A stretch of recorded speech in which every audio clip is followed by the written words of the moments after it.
Pues vamos a dar paso a la primera sesión de las jornadas. El capitán de navío José Ramón Vallespín va a ser el moderador y va a presentar a nuestros siguientes ponentes. Muchas gracias. Pues buenas tardes a todos. Ya ha sido presentado. Nos hemos encargado de organizar esto desde hace unos meses y aquí está el producto y vamos a dar comienzo ya a la primera sesión en la que, como ha anunciado ya el comisario, pues tenemos a dos ponentes francamente distinguidos. La primera conferencia, Los antecedentes del Puerto de Indias y las atarazanas de Sevilla, por el doctor Pablo Emilio Pérez Mallaína, y luego tendremos la Sanlúcar de Barrameda, las navegaciones a Indias de don Manuel Parodi Álvarez.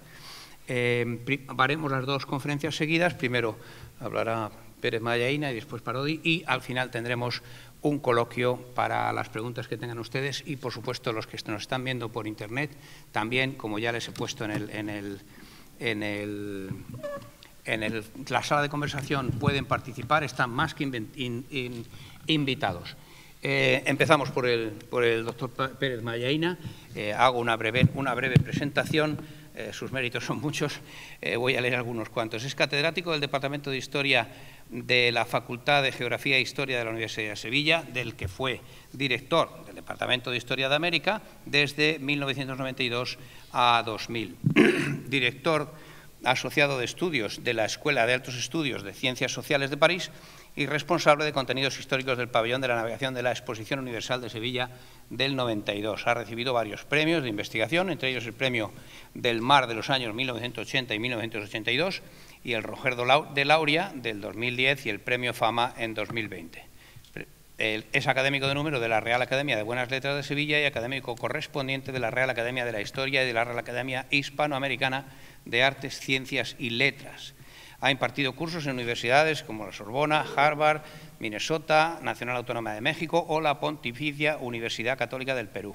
Su labor investigadora se ha centrado en la historia marítima de la carrera de Indias y entre sus monografías en este campo destacan Los hombres del océano, en el 92, que ha sido traducido al inglés por Johns Hopkins University Press y reeditado en el 98, en 2005, en 2021. Otros trabajos suyos han sido traducidos también al francés, alemán e italiano. Un segundo aspecto de sus investigaciones tiene que ver con la historia de América colonial, destacando su monografía Retrato de una ciudad en crisis, la sociedad limeña ante el terremoto de 1746.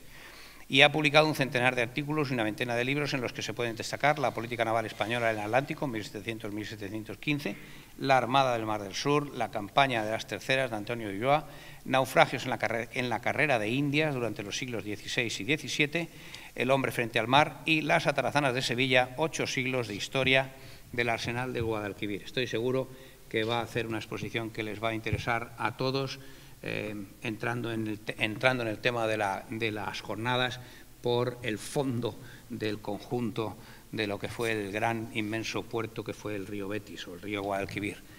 Pablo, tienes la palabra. Bien, antes que nada, excelentísimo señor almirante de la flota, excelentísima señora alcaldesa, excelentísimas autoridades. ¿Se oye bien? ¿Sí? Bien, pues para mí es realmente un placer estar aquí, sobre todo en unas jornadas que organiza la Armada. Yo soy profesor universitario, como mi querido amigo el capitán de navío ha indicado, pero también me siento miembro de la Armada. Al fin y al cabo, en el año 75 hice un curso en la Escuela Naval Militar de Marín y después estuve embarcado durante un año en el viejo transporte de ataque a Galicia, donde fui alférez de fragata y después alférez de navío, con lo cual, pero esto fue en el año 76, han pasado 50 años. Pero a pesar de esos 50 años, yo me siento parte de la Armada, siempre me sentiré. Y hoy les vengo a hablar de un tema que es efectivamente el puerto de Sevilla, pero sobre todo vamos a hablar de los antecedentes y de un elemento portuario fundamental, que son las atarazanas, que es muy poco conocido. Todavía están en obras el edificio. Dentro de poco es posible que podamos disfrutarlo, pero muy poca gente lo conoce, ¿no? Y de eso les voy a comentar a ustedes en esta tarde. He puesto esta primera imagen, que es una imagen muy bonita del puerto de Sevilla en su plenitud. Es un lienzo muy grande, tiene más de 3 metros de largo, 1,5 metros de alto, y está en la Fundación Focus de Sevilla. Es holandés, es anónimo y es el producto de alguien, al pintarlo, que no conocía muy bien la ciudad ni el puerto, ¿no? Si ven ustedes ahí la Torre del Oro, donde tienen la Armada un museo impresionante, precioso, parece más bien la Torre de Babel que la Torre del Oro, no es muy realista. Y estos grandes, más que galeones, son ya navíos de línea que surcan el río, no hubieran nunca llegado a esta zona del río. No podían, no tenían calado suficiente. No es alguien que haya visto el puerto. Sin embargo, era tan famoso el puerto de Sevilla, en grabados, en pinturas, en obras literarias, que hasta alguien que no lo había visto ni en pintura era capaz de pintarlo. Y era capaz de ver pues, el puerto y algunas otras cosas, como por ejemplo, si ustedes se fijan, vamos a ver, aquí.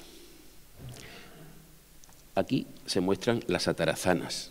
A pesar de todo, ahí están esas atarazanas de Sevilla de las que les quiero hablar en detenimiento. Pero en fin, fíjense ustedes, este puerto es, a partir del 1550 hasta 1680, un puerto activísimo. Pero ¿surge de la nada? ¿Surge como cuando llueve en otoño y surgen los hongos así de manera espontánea? ¿O tiene unos antecedentes? Por supuesto que tiene unos antecedentes, y muy importantes y muy desconocidos. Y a eso es lo que yo me quiero fundamentalmente referir. Fíjense, en esta imagen, claro, es la Sevilla típica, ¿verdad?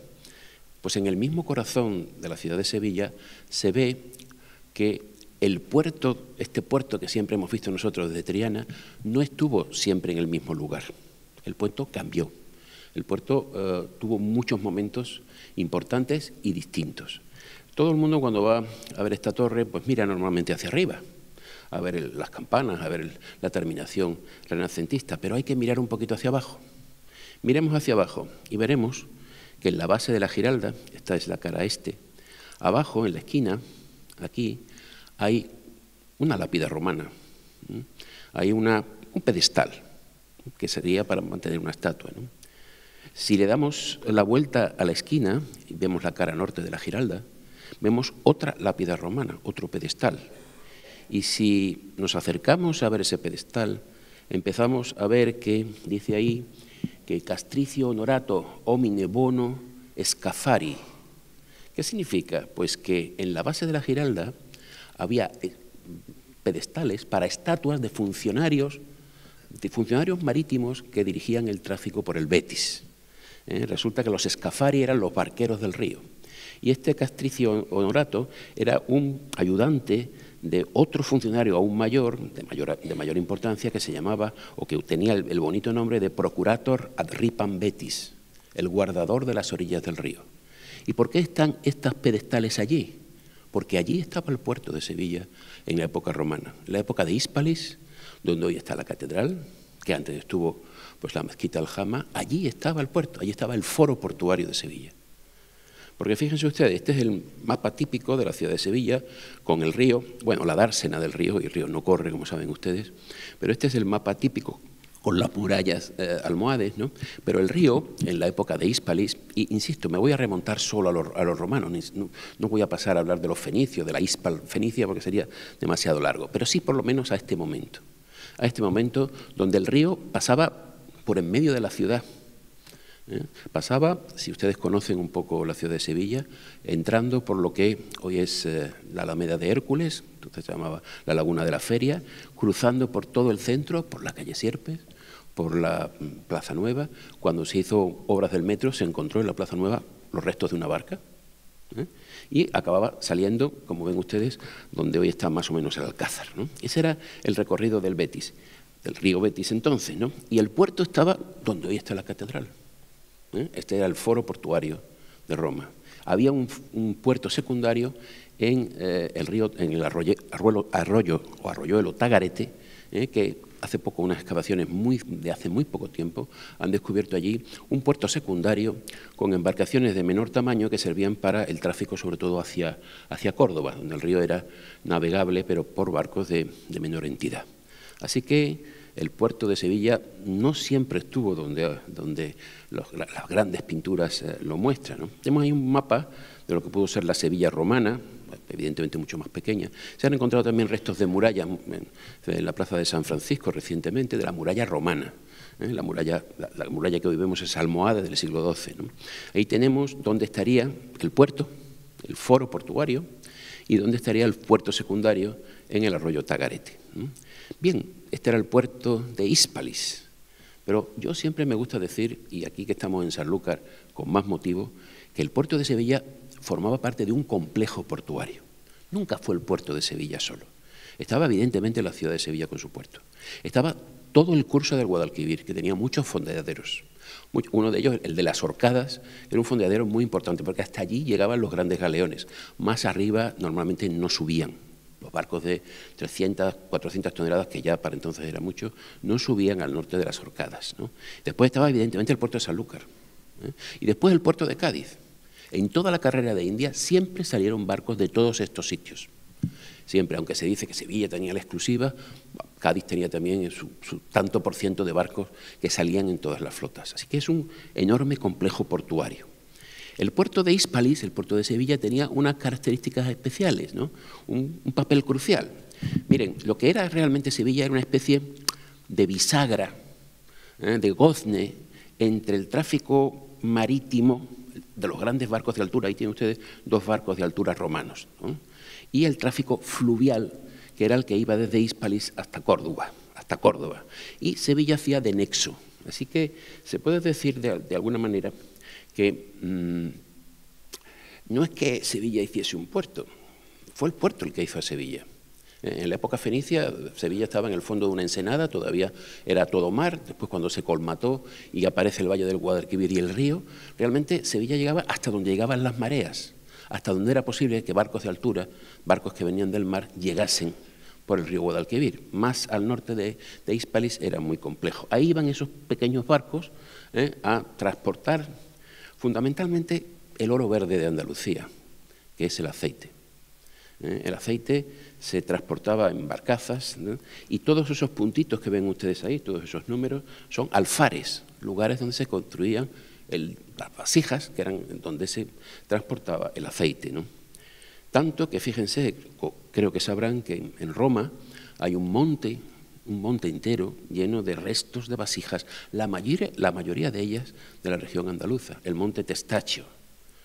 Así que el valle del Guadalquivir en su conjunto proporcionaba la riqueza, el oro verde.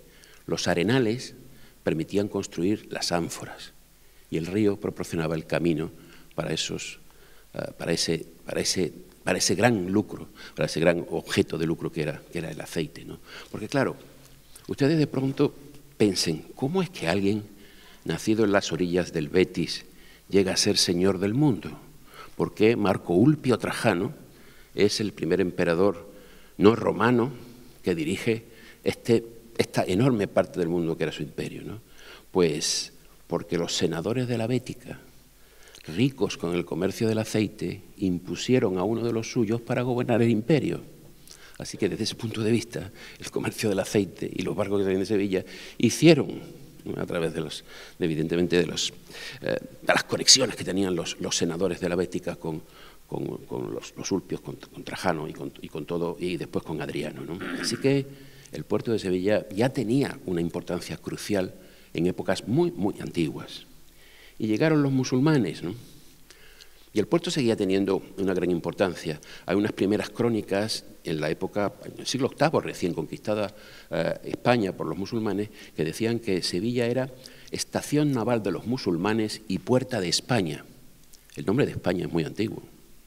Ya entonces se decía, por supuesto, y mucho antes, ¿no? Y puerta de España. En Sevilla se hacían barcos de tamaño importantes para navegar a Tánger, por ejemplo, ¿no? Pero en la época musulmana es el momento de la poesía. Vamos a dejar, no solo hay comercio en la vida, no solo hay economía, también hay poesía. Y la poesía indica, la poesía sobre el río Guadalquivir y sobre su elemento como camino hacia el mar, indica la importancia que seguía teniendo este río. Mirad, no sé si conocen ustedes la famosa, no, es casi una anécdota, pero tiene contenidos históricos importantes, ¿no?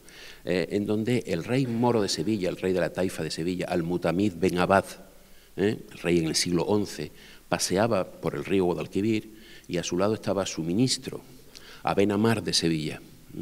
Y le gustaba a los musulmanes lanzar un verso y que el compañero le contestara, rimara ese verso. Y entonces el rey de Sevilla, Al-Mutamid, lanzó un verso al aire. El viento transforma el río en una cota de malla. El viento había rizado la superficie del río y se había convertido en una cota de malla. Y el primer ministro, Aben Amar, que era un gran poeta, no le contestaba. Hasta que una chica, una esclava, que estaba haciendo ladrillos en la orilla del río, fue la única que fue capaz de contestarle. Como la congela el frío, mejor cota no se halla. Y se casó con ella, eso es cierto, y la convirtió en su esposa favorita. El río como elemento también de poesía. Y miren ustedes qué hermosa manera de definir la marea. La marea es lo que hacía Sevilla puerto náutico. Pero fíjense qué versos hechos por Benzafar al-Marini del siglo XII, que los recoge Emilio García Gómez en sus poemas árabe-andaluces. La historia de Romaiquía, que es la esclava que se convierte en favorita del rey, la recoge Claudio Sánchez Albornoz, nada menos. No sé, ya os digo que son leyendas, pero que tienen un contenido histórico cierto, ¿no? Fíjense qué manera tan hermosa de definir la marea. El viento rasgó la túnica del río al volar sobre él, y el río se desbordó para perseguirlo y tomar venganza. Pero las palomas se rieron de él al abrigo de la espesura, y el río, avergonzado, tornó a meterse en su cauce y a ocultarse en su velo. El río sale de su cauce y vuelve a su cauce con la marea, aunque aquí está expresado de manera poética. Para los árabes, para los musulmanes, el río era un lugar de poesía al mismo tiempo que un lugar también de tráfico económico, ¿no? Y un lugar importante, ¿eh? La ciudad de Sevilla creció durante sobre todo el siglo XII, con la llegada de los almohades. Habían pasado varios siglos desde la conquista de Sevilla por los musulmanes, y Sevilla creció y se acercó a lo que hoy es la ciudad amurallada que conocemos, ya cercana al Guadalquivir, que había retrocedido, en este caso, hacia el oeste. El puerto romano, que estaba aquí, en donde pone el punto número 4, pasó en tiempos musulmanes a esta zona noroeste de la ciudad. Así que el puerto inicialmente, durante la época medieval, no estaba enfrente de lo que después fue Triana, el arrabal de Triana. Estaba en esta zona noroeste, que son los barrios de San Lorenzo y San Vicente. Ahí estaba la Puerta de la Barqueta y la Puerta del Ingenio. ¿Por qué este cambio? Porque aquí el río está muy cerca de la muralla de la ciudad y es fácil comunicarse con ella.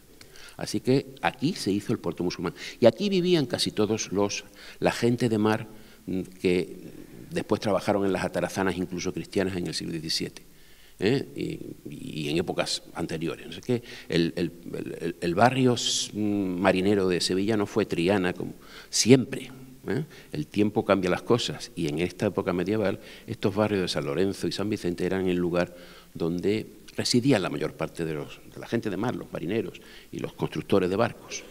Pero los almohades hacen dos cosas. Primero, construyen un puente de barcas. Ese puente de barcas ya del siglo XII, relativamente tardío. Y también construyen la Torre del Oro en el siglo XIII, 1221. El puente de barcas impide la comunicación con el lugar donde antes estaba el puerto musulmán. Se puede pasar, se pueden quitar algunas barcas y una galera no tiene mucho calado, pero a pesar de todo es un obstáculo. Y la Torre del Oro significa que hay que defender algo que debe estar por allí. Son las atarazanas musulmanas. No se sabe muy bien dónde estuvieron las atarazanas, los lugares donde se construían los barcos. Posiblemente estaban muy cerca de donde después estuvo la Torre del Oro, y por eso se hace la Torre del Oro, para proteger esa parte de la muralla y del río. Con lo cual, poco a poco, el puerto va emigrando desde la zona musulmana, donde estuvo, hasta lo que hoy conocemos como realmente el puerto de Indias, el Arenal y el futuro muelle, que conocemos desde, a partir del siglo XVI. Pero antes el puerto no estuvo allí. Los cristianos, desde que reconquistan la ciudad, también se fijan en esa zona, y ahí construyen el edificio de las atarazanas de Sevilla. Las atarazanas, Adar Arsaná, la casa de la industria, el lugar donde se construyen barcos y fundamentalmente galeras de guerra. En el año del Señor de 1252, la era de César de 1290, es el mismo año, pero en fin, ya saben ustedes que antes en España se medía se medía, se iniciaba las fechas no en el nacimiento de Cristo, sino a través de un año romano que se llamaba la era de César. Bueno, pues allí se construye las Atarazanas de Sevilla, que será la principal base naval de la Corona de Castilla. A veces se olvida, cuando se empieza con el puerto de Indias, el siglo XVI, el siglo XV, el siglo XVII, las flotas de India, que Sevilla fue, desde el siglo XIII, la principal base militar de la Corona de Castilla. Este es el origen de lo que después hubo. Las cosas no salen como los hongos cuando llueve en otoño, ¿eh? Hay que hacer poco a poco las cosas, ¿no? Es un edificio impresionante. Hoy quedan 7 naves de 17 que tuvo las Atarazanas de las Galeras, pero las Atarazanas de las Galeras, con sus 17 naves, hoy solamente quedan 7, era solo una parte de las Atarazanas. Aquí le hemos dado un poquito de color a un edificio que impresiona al verlo. Es un resistente de la historia, ha resistido el paso del tiempo inclemente, pero todavía ahí mantiene sus 7 naves, ¿no? Esta lápida fundacional del tiempo de Alfonso X el Sabio se conserva en el centro de lo que fueron las Atarazanas, que hoy es la Iglesia de la Caridad, ¿no? Y viene más o menos a decir: esta obra que aquí ves la hizo el sabio Alfonso de los españoles rey, impulsado a proteger sus barcos contra las fuerzas del austro. El austro es el viento del sur, es decir, contra las fuerzas musulmanas. Ahora brilla con luz plena lo que fue antes informe arena, donde nada más que había un arenal se construyó este gran arsenal de la Corona de Castilla. Insisto, la base militar más importante que tuvo España, bueno, la Corona de Castilla, hasta el siglo XVIII posiblemente, ¿no? ¿Dónde estaban las Atarazanas? Ocupan este lugar, esta zona suroeste de la ciudad, cercana a la Torre del Oro. La Torre del Oro formaba parte de las Atarazanas, era un bastión más de las Atarazanas. Ahí tienen ustedes, a la izquierda, aquí, las Atarazanas de las Galeras. Aquí había 17 naves, en cada una de las cuales se podía guardar 2 galeras. Las galeras tenían unos 40 metros de eslora, estas naves tenían unos 100 metros. Así que en cada una de estas naves se podían guardar 2 galeras, y 17 naves, 30 y tantas galeras, y llegaron a estar llenas algunas veces las Atarazanas. Estas son las Atarazanas de las Galeras. A la derecha ven ustedes lo que se llama Atarazanas de los Caballeros. Era un complejo musulmán que estaba amurallado desde el siglo XII, donde posiblemente estuvieron las Atarazanas almohades. Aquí debieron de estar de verdad las Atarazanas, por eso conserva ese nombre. Pero formaban parte del complejo de las Atarazanas, se utilizaban sus patios para, por ejemplo, secar la cabullería,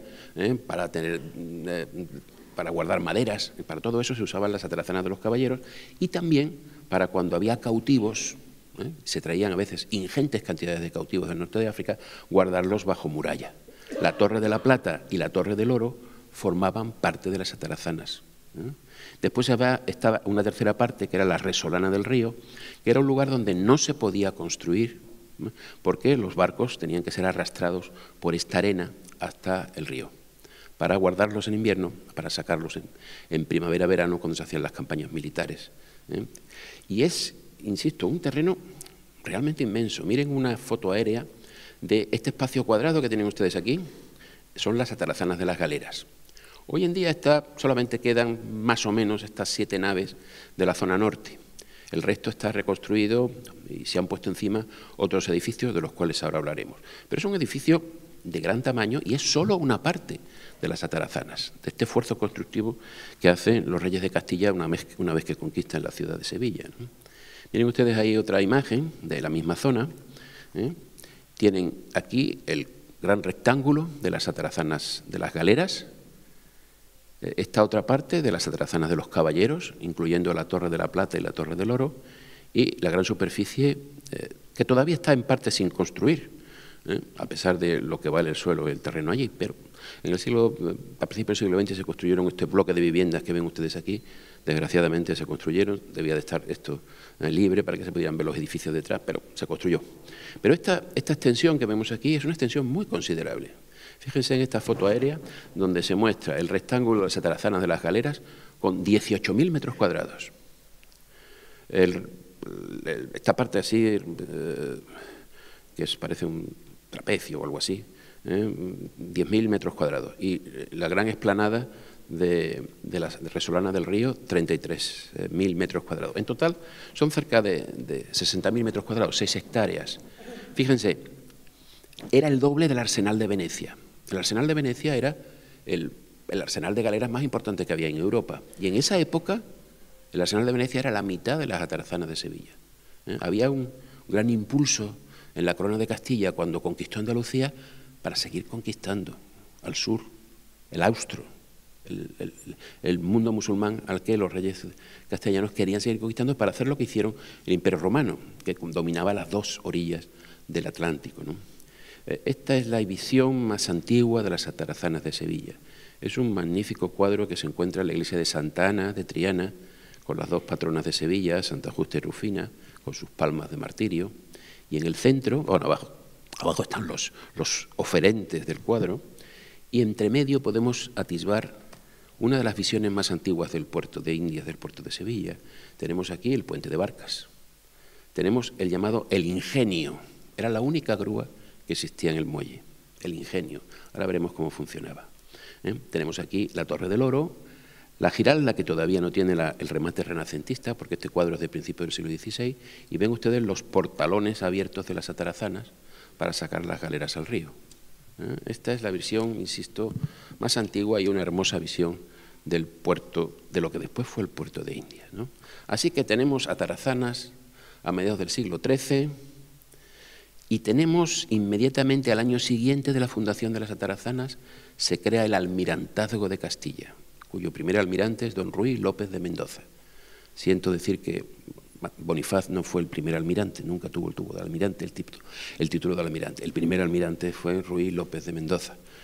Pues este hombre de confianza de Alfonso X el Sabio, se convierte en almirante. Así que tenemos la dirección y tenemos las atarazanas. Este es el lateral de las atarazanas que va buscando el río. ¿Qué se quería hacer con esto? Pues lo que se llama el espejismo del fecho de Allende. Decía Alfonso X el Sabio y Fernando III el Santo que quería ejecutar el fecho de Allende, el hecho del más allá, una especie de plus ultra medieval. Y el más allá, el plus ultra, era el otro lado del estrecho, el mundo musulmán al que se quería conquistar con las galeras que se construían en Sevilla. Estas galeras están sacadas de las crónicas de Santa María y vean ustedes que se trata de barcos prácticamente como barcos vikingos, están construidos al tingladillo, de ahí esas líneas que se aparecen por ahí, y son prácticamente, las galeras parecen barcos vikingos, porque realmente eso era un barco vikingo. El barco vikingo es prácticamente una galera, un barco que se mueve a remo, a vela, y que sobre todo sirve para vararlo en una playa y saltar las tripulaciones enteras a conquistar, a dar asaltos al territorio enemigo, ¿no? Aquí, en esta época, hay almirantes de Castilla, como Alfonso Jofre Tenorio, que hacen batallas tremendas contra los musulmanes. Los musulmanes fueron unos enemigos realmente poderosos, difíciles de batir. Alfonso Jofre Tenorio, el gran almirante de la época, murió en batalla agarrado a su estandarte, le cortaron allí la cabeza, la pierna, así que hubo unas batallas realmente dantescas, ¿no? Pero al final las galeras sevillanas consiguen hacerse con el control del estrecho, sobre todo con el control de la parte europea del estrecho. Se conquista Algeciras y a partir de ahí hay un fenómeno fundamental en la historia del mundo, no solo del mundo occidental.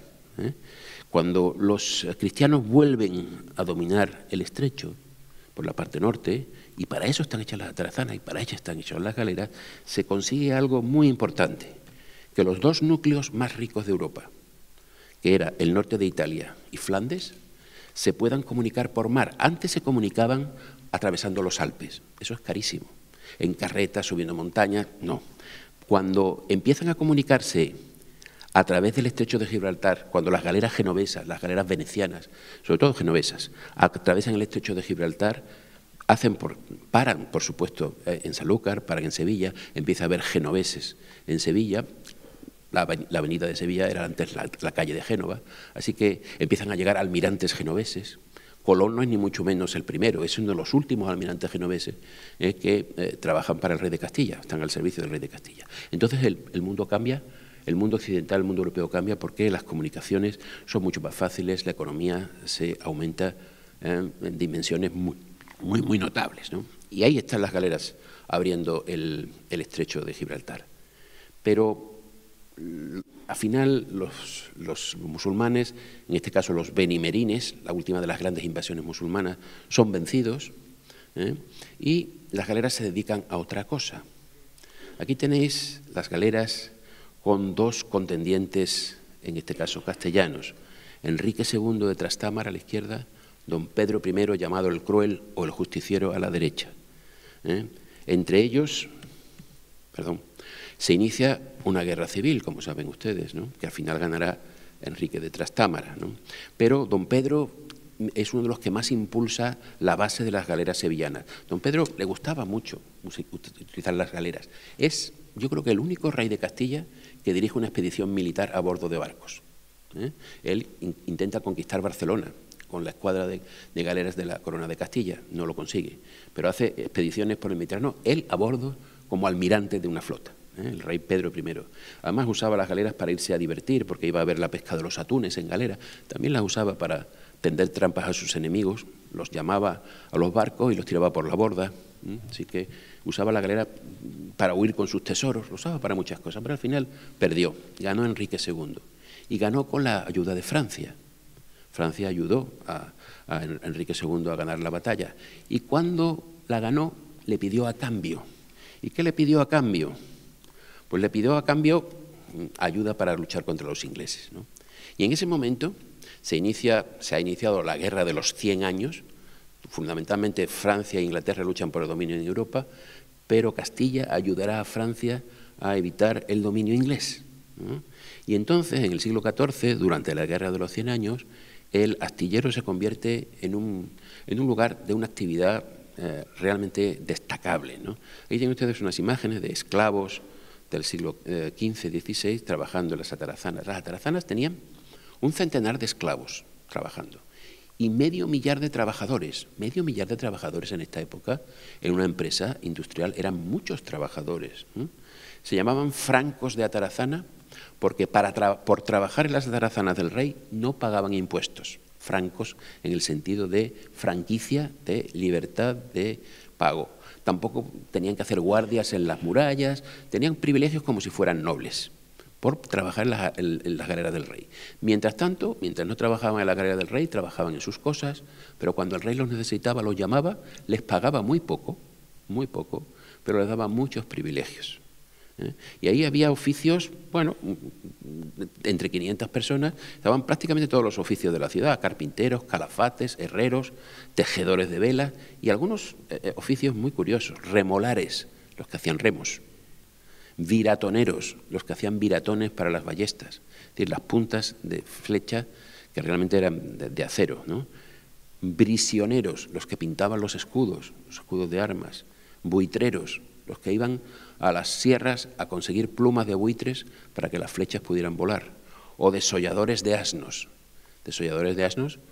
para que con los cueros se rellenaran los escudos. Así que todo un conjunto de gente que trabajaba en esas atarazanas. ¿Para qué? Pues para que se construyeran estas galeras. Esta sí ya es una galera del siglo XIV. Estas son las galeras que Francia necesitaba para luchar contra Inglaterra. Y aparecen los grandes almirantes de esta época: Benedetto Zacarías, genovés; Egidio Bocanegra, genovés; Ambrosio Bocanegra. Ambrosio Bocanegra es el que gana la batalla de la Rochela, genovés; Fernando Sánchez Tobar, ese ya es castellano. Aquí tenemos el escudo de Fernando Sánchez Tobar. Las galeras de entonces, las galeras del siglo XIV, eran lo que se llamaban las trirremes medievales. Trirremes, no porque tuvieran tres remeros uno encima de otro, como en el caso de los griegos, sino porque había tres remeros en cada banco.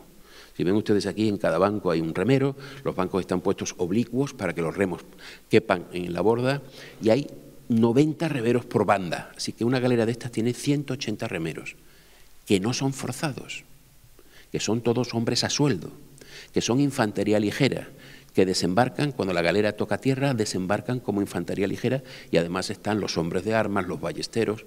Es un pequeño ejército embarcado, porque 20 de estas galeras como a veces iban, significa 5.000 hombres a bordo de esta pequeña armada y no tan pequeña. Y estas armadas de galeras que salen de Sevilla, atraviesan el Guadalquivir, salen por Sanlúcar y se van a luchar al Canal de la Mancha, son las que vencen en La Rochela a la armada inglesa y más o menos incendian prácticamente todos los puertos del norte de Inglaterra, ¿eh? Y llegan incluso a penetrar por el río Támesis e incendiar los arrabales de Londres, Gravesend. A dogaleas de enemigos nunca entraron, ¿eh? Estas galeras sevillanas, concretamente la expedición de Londres la dirige Fernán Sánchez Tobar en 1380, es una expedición que es muy sevillana en el sentido de que el Ayuntamiento de Sevilla pagó 3 o 4 galeras y la nobleza de la ciudad se embarcó en estas galeras. Pasarían evidentemente por Sanlúcar antes de coger vía del norte de Europa, ¿no? Y la salida de estas armadas de galeras era un espectáculo en la ciudad, un auténtico espectáculo. Ustedes saben que a los sevillanos les gusta mucho todos los espectáculos de las procesiones, pues se hacían importantes procesiones cuando iba a salir las armadas de las galeras, ¿no? Aquí tienen ustedes la calle Almirantazgo, una foto antigua de la calle Almirantazgo de Sevilla. Ahí estaba el Almirantazgo, en esta calle que da a una de las pocas salidas de la muralla que quedan, que es el Postigo del Aceite. Aquí se formaba lo que se llamaba la Tabla del Rey. La Tabla del Rey era una tabla, una mesa. Una mesa, aquí tienen ustedes una versión de la Tabla del Rey, ¿eh? Una mesa donde se pone un oficial, que pone un estandarte, y se le dan las pagas de adelanto a los galeotes, porque los galeotes, insisto, eran hombres libres que tenían que cobrar su paga y se negociaba la paga que se les daba, 2 o 3 pagas de antemano, se pagaba 3 o 4 meses. Y entonces se formaba toda una procesión, una vez que se habían organizado las tripulaciones, para hacer el pleito homenaje al almirante, el pleito homenaje del almirante, ¿no? Ahí tenemos la procesión que se ha formado en dirección a la catedral, y en 1381 Fernán Sánchez Tobar, almirante, iba a hacer su juramento de guardar la galera y la flota entera al rey, ¿no? Es el pleito homenaje del almirante. Dice la información de la época que se llevaba en unas andas por toda la ciudad en procesión, con todo el cabildo municipal siguiendo a la enseña, se llevaba hacia la catedral, donde esperaba el cabildo catedralicio. Todos, el deán, el obispo, los cardenales, esperaban la representación del cuerpo civil, ¿no? Y llevaban aquí este estandarte. Esto es una copia, no, es una parte del estandarte real de San Fernando que se conserva en la Catedral de Sevilla, ¿no? Entonces se llevaba, dice una crónica de la época, un pendón real de las armas enteras de Castilla, bien obrado, es rico, de oro y seda. Y ese pendón de Castilla iba en manos de Juan Alonso Pérez de Guzmán. Juan Alonso Pérez de Guzmán era el primer conde de Niebla y cuarto señor de Sanlúcar, que era el noble más importante de Sevilla en la época. Y este hombre es el que, en nombre del rey, iba a recibir el pleito homenaje del almirante. Así que, llegada a la catedral, don Juan Alonso Pérez de Guzmán, el conde de Niebla, saca el estandarte real y hace que el almirante ponga la mano sobre la bandera y le dice: almirante, señor, facedes a mí, señor rey, e a mí en su nombre pleito homenaje como caballero almirante mayor de Castilla. Entonces, una vez que el almirante había jurado que sí, se le preguntaba si guardaría toda la flota de galeras de tormenta presurosa e de la mar e de enemigos adversarios, y si haría guerreada o paz contra los adversarios según el rey lo ordenase, y se recibirían benigna y lealmente al monarca o a su representante a bordo de la flota cuando así se lo pidiese. Se hacía el pleito homenaje para que la persona que recibía un castillo o una armada jurase seguir leal al rey y no le diese el castillo o la armada a un enemigo, cosas que a veces surgía. Pero si estaba bajo juramento ya se lo pensaría más, porque no solamente perdería la cabeza, sino perdería también su alma, porque había jurado en falso, ¿no? Y así, después de haber jurado, también en una procesión, el estandarte se llevaba hasta la galera real y de allí salía ya la expedición y la flota. todo un espectáculo. La llegada vencedora de las galeras también era un espectáculo. Venían remolcando las galeras vencidas y toda la ciudad salía a la orilla del río a ver el espectáculo y cómo el pendón de los enemigos, los vencidos, se llevaba a la catedral, ¿no?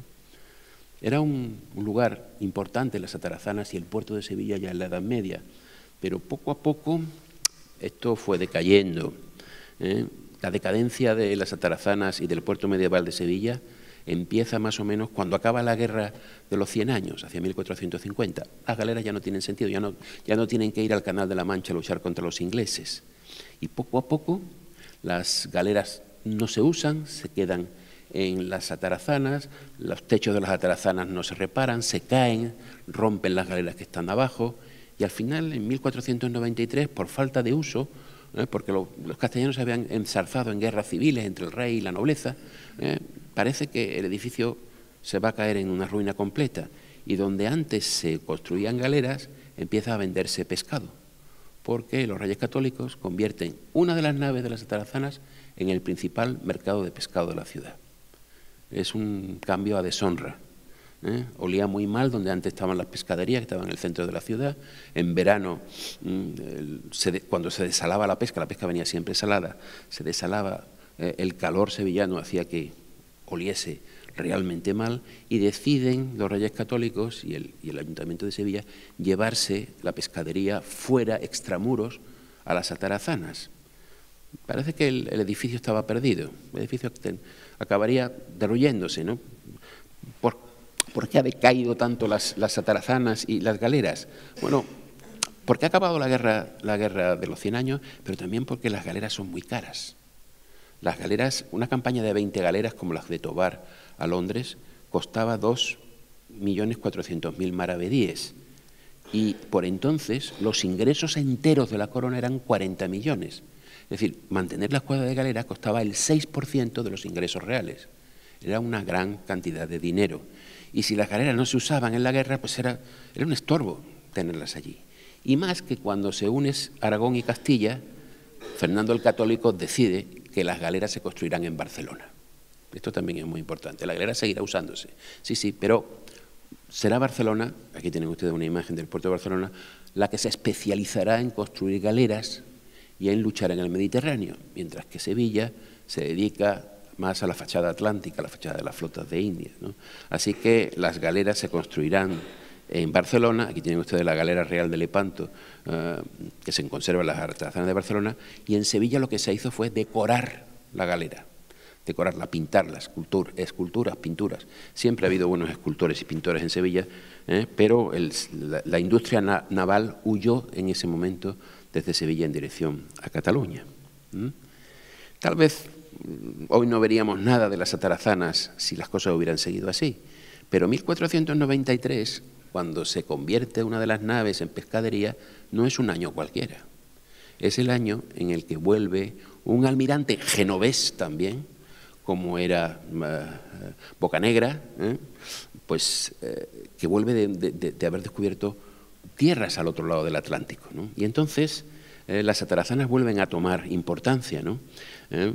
La Casa de la Contratación, el organismo que regirá todo el comercio transatlántico, el comercio de mercancías y el tráfico de personas, aparece y se crea en una de las naves de las atarazanas.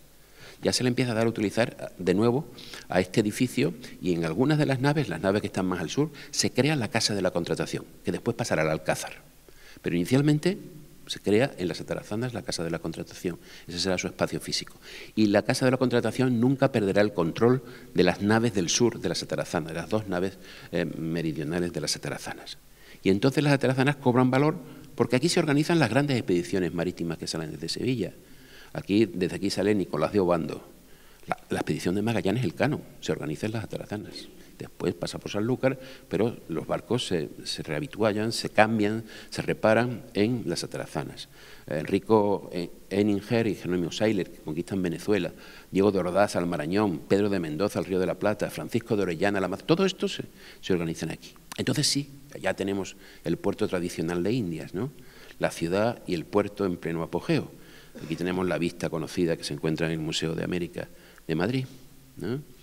Y entonces es en esta época cuando los Reyes Católicos mudan oficialmente el muelle a la Torre del Oro. Hasta entonces todavía seguía donde lo tenían los musulmanes, en los barrios de San Lorenzo y San Vicente, pero entonces se muda el muelle, el edificio, la única grúa, el ingenio, se muda cerca de la Torre del Oro, y además se derriba el rollo que tenía el almirante. El rollo es el elemento de piedra que indica un elemento de justicia del almirante, porque el almirantazgo de Castilla ha dejado de tener jurisdicción sobre América y la tiene la Carta de la Contratación. Ahí está el muelle. En esta imagen se ve muy bien dónde está ya el muelle de Indias tradicional. Lo tenemos aquí. Y ven ustedes que ahí hay una máquina, que es el ingenio que se ha pasado a esta zona de la Torre del Oro. Y abajo dice, no sé qué, de la muelle.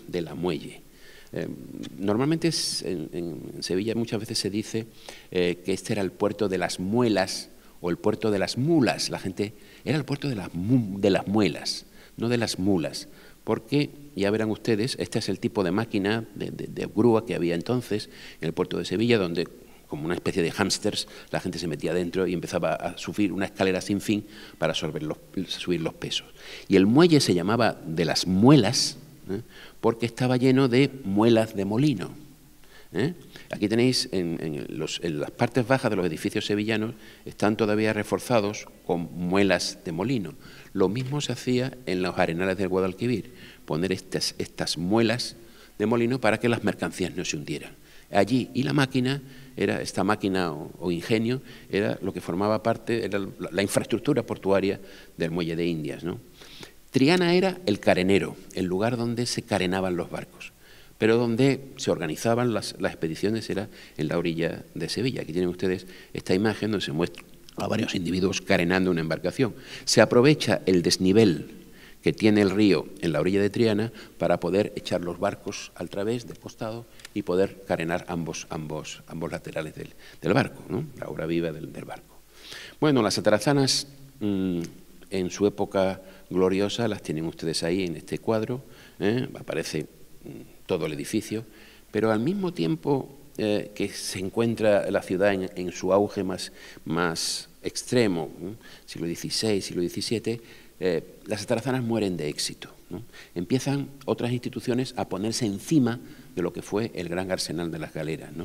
Estamos empezando con la pescadería, que ya la habían hecho en tiempo de los Reyes Católicos. Hay 10 o 12 naves que sirven de almacén para las flotas de Indias, pero en medio Felipe II coge 5 naves y construye la aduana de la ciudad, donde pasaban todas las mercancías y todas, también se pagaban los impuestos. Se hace sobre 5 naves de las atarazanas, y sobre las antiguas atarazanas de los caballeros se crea la Casa de la Moneda, pero ya se va convirtiendo las atarazanas en otra cosa. Hay otra imagen de las atarazanas al fondo, y aquí abajo a la izquierda vean ustedes las tiendas del Malbaratillo. El muelle tenía en la parte sur, tenía la parte, digamos, donde estaban las grúas, donde se descargaban las mercancías, pero ven ustedes que hay un hueco y donde hay muchas tiendas donde se vendían cosas baratas. Todavía el barrio de esa zona de Sevilla se llama el Baratillo, el Malbaratillo, porque se vendían baratijas. Tiendas, ir de tiendas. No sé si se han dado ustedes cuenta que ir de tiendas es porque se vendía sobre 2 o 3 lonas puestas para evitar el sol. Eso era ir de tiendas, porque allí se vendía vino, se vendían herrajes, se vendían todos baratijas en general. Y allí estaba, al otro lado del muelle, el Malbaratillo. En algunas de esas tiendas se debieron de guardar objetos valiosos. Por esas tiendas, por cierto, las atarazanas cobraban dinero, porque ese suelo era suyo, y cobraban dinero de alquiler de las tiendas, ¿no? Y debió de haber cosas muy, muy valiosas. Esta es una imagen que se guarda en Nueva York, en la Huntington, en la institución Huntington, la Spanish Society, y miren ustedes lo que era el arenal, el muelle de Indias en aquel tiempo, a través de las frases de Lope de Vega, que tiene una comedia que se llama El Arenal de Sevilla, en 1603. Famoso está el arenal, cuando lo dejó de ser. No tiene mi parecer en el mundo vista igual. Tanta galera y navío mucho al Betis engrandece. Otra Sevilla parece que está fundada en el río. Notable es la confusión, lo que es más razón que alabes, es ver salir de estas naves tanta diversa nación. Por cuchillos el francés, mercerías y Rouen, lleva aceite el alemán, carga vino de Alanís, hierro trae el vizcaíno, el indiano el ámbar gris, la perla, el oro, la plata, palo de Campeche, cueros, toda esta arena es dineros.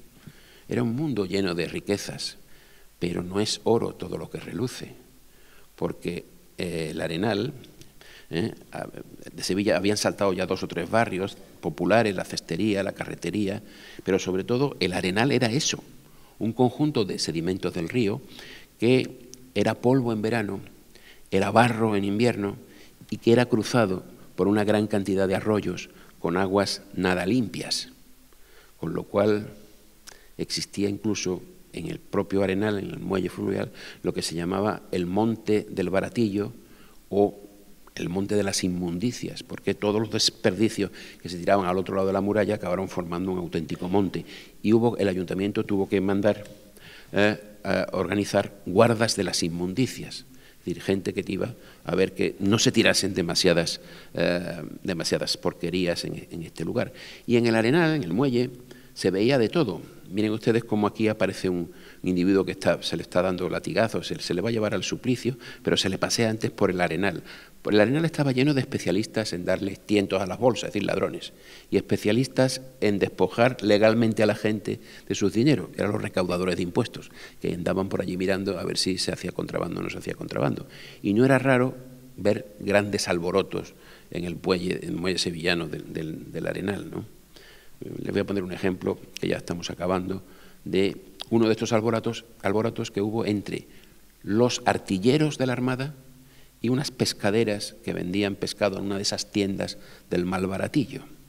Dice un testigo de un documento del Archivo de India, dice, estando este testigo a la vera del río, vino un hombre, el artillero Juan Lázaro, que se llegó a Inés Tomasina y le compró unas almejas, y se las estaba echando a la susodicha en un pañuelo, y el dicho hombre alzó el pañuelo con las dichas almejas y le dio con ellas a la dicha Inés Tomasina y le dijo, puerca, no me des basura.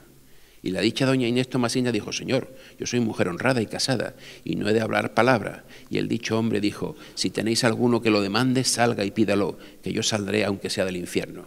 A partir de ahí ya se organiza una auténtica batalla campal entre los artilleros, los pescaderos, que tienen que llegar los corchetes allí a pararlo todo. Ese era el Arenal, ¿no? Un Arenal que estuvo activo hasta 1680. Esta es la vista de Sevilla de 1599. Es una vista muy rara que se conserva en el Museo del Prado y que no está expuesta. Pero si miramos la Sevilla de 1599 y la Sevilla de 1726, vemos que el Arenal se ha quedado vacío, ha desaparecido. ¿Qué es lo que ha pasado? Pues que el tráfico se ha ido a Cádiz, que el río no permite la navegación de barcos cada vez mayores, que hay cada vez más barcos hundidos, cada barco hundido significa un nuevo obstáculo y por lo tanto la ciudad se va despoblando y se va quedando prácticamente vacía, porque el puerto también se ha vaciado. Y además Sevilla tuvo otra desgracia. Hacia 1648-49 se produce la peste. Aquí tenemos la imagen del Hospital Real de Sevilla, que hoy es el Parlamento de Andalucía, con la peste tremenda que mató a la mitad de la población. La peste fue una desgracia tremenda y la muerte visitó las atarazanas. Todos los almacenes que quedaban portuarios se quedan vacíos, se muere todo el mundo. Ya no hay comercio, ya no hay gente que quiera quedarse allí. Además el tráfico se ha ido a Cádiz. Y entonces hay una transformación muy importante para las atarazanas, para esta parte tan importante del puerto, de la ciudad, ¿no? Aquí tenemos a Miguel Mañara. Miguel Mañara, caballero, comerciante, que se convierte en hermano de una asociación, la Santa Caridad, que se dedicaba a enterrar a gente que no tenía, que había muerto en el río o que había sido ejecutado por la justicia y no tenía buen entierro, ¿no? Y este hombre se da cuenta de que, ya que el más acá está perdido, España tiene problemas, tiene derrotas, tiene pestes, es un momento triste para la nación, dice, ya que el más acá está perdido, miremos al más allá, vamos a poner los ojos en el cielo. Y decide convertir lo que antes era un lugar de comercio, un lugar de construcción naval, la casa de la industria, la convierte en domus pauperum scala celi, la casa de los pobres y escala del cielo. Convierte 5 naves centrales de la institución de las Atarazanas, la convierte en el Hospital de la Caridad. Aquí tiene un mapa, el primer mapa que tienen las Atarazanas, y en el centro 5 naves se convierten en el Hospital de la Caridad. Aquí tenéis una de las salas del hospital, donde en una reciente excavación se pueden ver cómo salen los nervios del antiguo edificio de las Atarazanas, los arcos de las Atarazanas salen como huesos de un animal ya muerto que a pesar de todo sigue vivo debajo de esta institución que es la Santa Caridad. Así que tenemos del edificio de las Atarazanas a la izquierda, ven ustedes, es decir, al norte, las 7 naves que hoy se conservan más o menos y que se van a convertir en el Museo de las Atarazanas. En el centro estaba la Caridad y a la derecha, estas 5 naves del centro son lo que convierten Mañara en hospital. Y a la derecha quedaba todavía una zona que en parte era medieval, las 2 naves del sur eran las 2 naves de la Casa de la Contratación y en el centro estaba la aduana, que mantenía una dignidad como construcción importante. Desgraciadamente, en una fecha tan reciente como 1944-45, se derribó todo el ala sur del edificio, algo realmente imperdonable. Y se derribó para construir, aquí tienen ustedes cómo era antes del derribo la parte que da de las Atarazanas. Estas son las 2 naves medievales de la Casa de la Contratación, esta es la parte, digamos, que da la ciudad de la aduana. Se derriba para construir, con perdón, este mamotreto, que es la Delegación de Hacienda. Eso sí, los sevillanos pagamos impuestos desde el siglo XVII en esta aduana y seguimos pagando los impuestos en este otro edificio en el siglo XXI, ¿no? Se derribó, tristemente. Pero, dice ahí, todo paraíso tiene su serpiente y todo edificio tiene su fantasma, todo viejo edificio. Pues miren ustedes, corrió la voz. Los fantasmas modernos no tienen cadenas ni llevan sábanas. Son otros tipos de fantasmas. En este caso, los fantasmas venían envueltos en vapores malignos de mercurio. Sí, de mercurio, porque en las naves de la Casa de la Contratación lo que se almacenaba era el mercurio que se llevaba a América para hacer la amalgama de la plata, la que inventó Bartolomé Medina. Y había grandes cantidades, bolsas de mercurio, cuando se derribó el edificio. Y varios funcionarios de Hacienda empezaron a enfermar de cáncer, diciendo que la culpa era del mercurio que había debajo. Viejos fantasmas para un viejo edificio.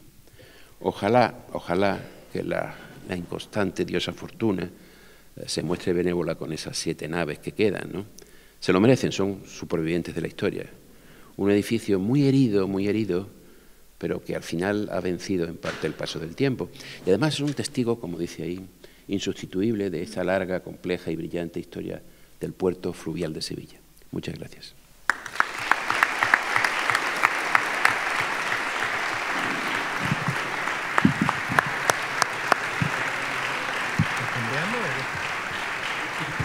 ¿O vais cambiando? Sí. Muchísimas gracias, doctor Pérez Mallaína. Como anticipé, una conferencia interesantísima. Prepararemos preguntas para después.